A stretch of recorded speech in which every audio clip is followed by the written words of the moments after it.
Okay, yes, that's a clickbaity title, but jy moet sterk wees. Next week, I'll be talking about how everything is men's fault, so I'm being more balanced than CNN at least. But for now, I wanted to talk about some of the ways in which women refuse to take responsibility for the part they played in shaping the world we live in. Actually, rather than that, this is not women specifically, that's not really a fair. It's the way we all have overlooked areas of feminine responsibility specifically. Because to hear all the talk about the patriarchy, one might assume that women have no ability to exert influence on the world around them except by taking off their clothes. But that's simply not true. Okay, so this one is sort of about taking clothes off, but bear with me. It should come as no surprise. It should be fairly self-explanatory, but a lot of ladies still seem to struggle with the idea that men do what works, right? So on average, women favor aggressive, dominant behavior, and thus men are incentivized to be aggressive and dominant, and women are more likely to breed with and pass on a genetic propensity for aggressive and dominant behavior. After all, no child is born that a woman did not choose to be born, right? So women are choosing the genetics that it passed on. In other words, women, through your own preferences, you condition men to behave in certain ways, and then you reinforce that conditioning through heredity. And we all know this. We all know the stereotypes. It's obviously not going to be 100% true. Nothing that you say about women is going to be 100% true, just like nothing you say about men will be 100% true. Not all women, not all men, hashtag that shit. But we know the stereotypes of the woman who only dates arseholes, who only dates jerks. And we know the woman who says all men are arseholes and all men are jerks because that's all she ever dates. Those are the only men she gets a chance, and every other man is invisible. And the reason every other man is invisible is because every other man is not meeting her criteria for that aggressive dominant behavior that makes men stand out from other men. And yes, we behave certain ways because it works. The male dating strategies are based around what gets them laid, quite simply. So if you want different behavior from men, you need to stop rewarding the behavior you claim not to like, and you need to stop literally breeding it. Because if you're perpetuating it through reproduction, and you're then teaching those children the same standards that you've kept for yourself, while also conditioning all the men in your world to adopt certain standards in order to find success with you, then you can't very well complain when everybody in the world uses those standards, adopts those criteria, and you don't like it anymore. In other words, ladies, don't listen to your heart and don't draw up ridiculous lists of fairy tale fantasy men that you want to date. Judge individuals according to their character, according to how much you can trust them, and don't base that on the look in their eyes or the shape of their asses. Okay? You have to put aside, and men need to do this, but we'll get to men next week. You need to put aside your very happy, fluffy fantasy of what a man needs to be, and actually introduce what would complement you as a partner. What are your failings, and therefore what should you look for in a partner to maybe not fill in those failings, but who can balance you out.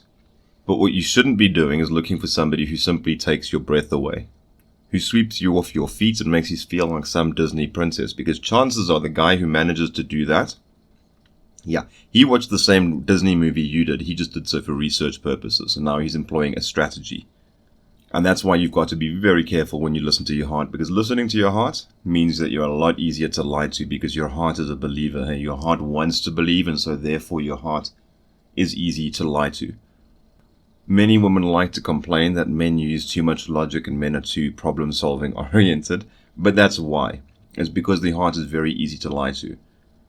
And that doesn't mean it should be ignored. It should just be moderated by the brain, right? So yes, you should have some physical, visceral attraction to the people that you get down and dirty with, but that shouldn't be the only or even the primary criteria. This is also why back in the day, fathers played such a large role in vetting their daughters' boyfriends, because the woman couldn't necessarily, they didn't feel that the girls could be trusted to do so. Whether or not that was a fair judgment, I don't really care. That's not really the question here. The question here, or the reality here, is that women now have to play that role for themselves. They have to play the part of their own fathers, which is fine in theory, but it doesn't seem that many women realize that that's what they probably should be doing.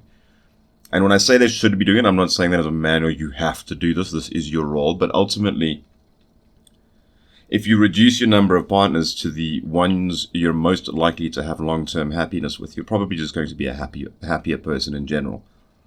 And if you only reproduce with people that have been vetted according to a list that wasn't written for a Meg Ryan character, then again, you're also more likely to be happy or content. Happiness shouldn't really be the aim. You're not going to be perpetually happy.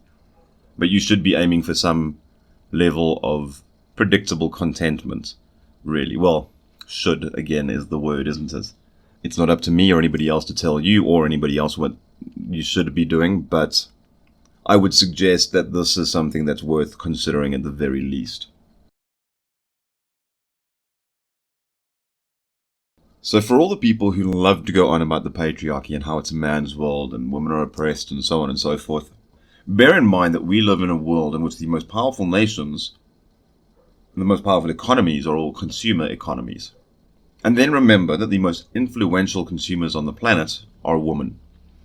So when people complain about the over-sexualization of women in media, unrealistic beauty standards, the creative decline in cinema and literature, the horror show that social media has unleashed upon the world, or the proliferation of cancel culture and supposedly woke businesses employing values-based marketing, it's the feminine tastes and expectations that are to blame because it's women's needs that society is so eager to pander to and meet. Again, hashtag not all women. And that part of it really becomes apparent when you take a broader look at society and you see the areas in which compassion has come to overrule rationality. It's the truth versus fact narrative. It is a feminine versus masculine narrative. The woman, in this case, the female embodies truth, whereas the male embodies fact. And truth is individual. My truth and your truth are not necessarily the same, obviously. Whereas fact, in theory, is universal.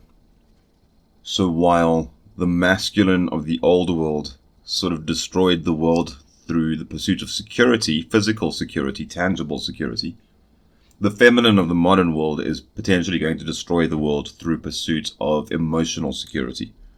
This is obviously quite tangential to the overall topic, but I think it makes sense and I think it fits into what I'm saying overall. And I think it's an interesting tangent to let one's thoughts wander down, that masculine versus feminine. And I try to use those words. When I say woman, remember that I'm referring to the feminine generally. It's just that obviously there's a massive overlap between feminine traits and the female of the species. So a woman is just easy shorthand. And the only reason I'm engaging in this unscripted disclaimer is because I'm worried about hurting someone's feelings, and the only reason I'm worried about hurting someone's feelings is because our strongly feminine-leaning societies in the Anglosphere would hate me if I weren't considered. It's been conditioned into me, shall we say, which isn't a bad thing, but there is a point at which it becomes toxic. I'm not going to get into toxic femininity in this video, so I'm going to wrap up by reiterating the point that women are the world's primary decision makers. It's a consumer economy, so it is what it is. While men might make the decisions that run businesses, they make those decisions to meet the demands of women.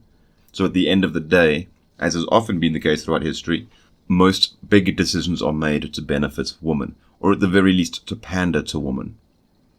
As a side note, I do think it's a point worth pondering that divorce essentially redistributes money from men to women, and women are society's primary spenders. It does make one wonder if somebody has a vested interest in divorce laws being as brutal to men as they are.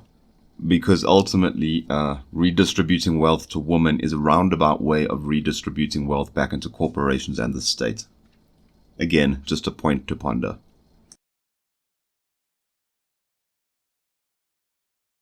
In your traditional roles as nurturers and caregivers, women have also historically acted as custodians of culture, passing traditions, expectations, and behaviors from one generation to the next.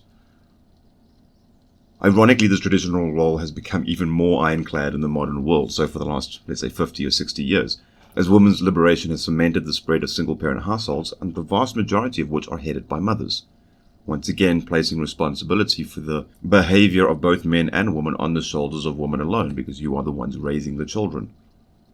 And when we speak of single-parent households, not only are they vastly more likely to be run by women, but the children raised in them are far more likely to be suffering from things like physical abuse, neglect, emotional neglect, serious injury as a result of abuse, or some other type of maltreatment.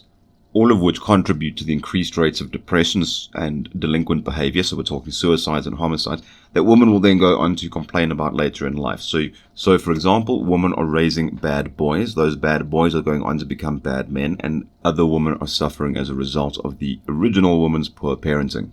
And the ones who suffer the most are not always necessarily going to be the woman that those men go on to have relationships, poor, shitty relationships with. It'll be the men themselves who are struggling their entire lives to function within a world that they were not adequately prepared for. They say that behind every great man is a great woman. But obviously guys like Nikola Tesla, Alan Turing, Sir Isaac Newton, and many other great men throughout history would beg to differ. Now, I'm not saying or even trying to suggest that men are better off without women. On average, a good man will be even better if a good woman has his back. But the inverse is also true. Some of history's most vile men were shaped by their relationships with their mothers, and women themselves often share a great deal of blame for the very issues that they most strongly complain about. The title of this video is tongue-in-cheek, and I'm going to follow up with one that speaks to some of the burden of blame borne by men. But in the contemporary, developed world, the mainstream narrative very much runs in one direction, and that's right over men. Women are expected to take no accountability for their actions or for their parts in the actions that they've instigated in others. They are not expected to meet any demands or expectations as wives or as mothers, and the message that's sent is that men exist to serve them. This turns social interactions, I'm not even talking about crime, although this obviously has an impact on crime, but it turns social interactions, relationships between men and women, into brutal intellectual battlegrounds, where the law of the jungle is the only one that you can afford to follow. We've already seen some of the long-term consequences of that in the deteriorating relationships between the sexes. I don't know how much longer civilization really can weather this particular storm. And yeah, if it fails to, ladies, it will be all your fault. Anyway, that's all I've got to say for the moment. Hit like, hit subscribe, let's grow the channel, and I will catch you next week. Cheers.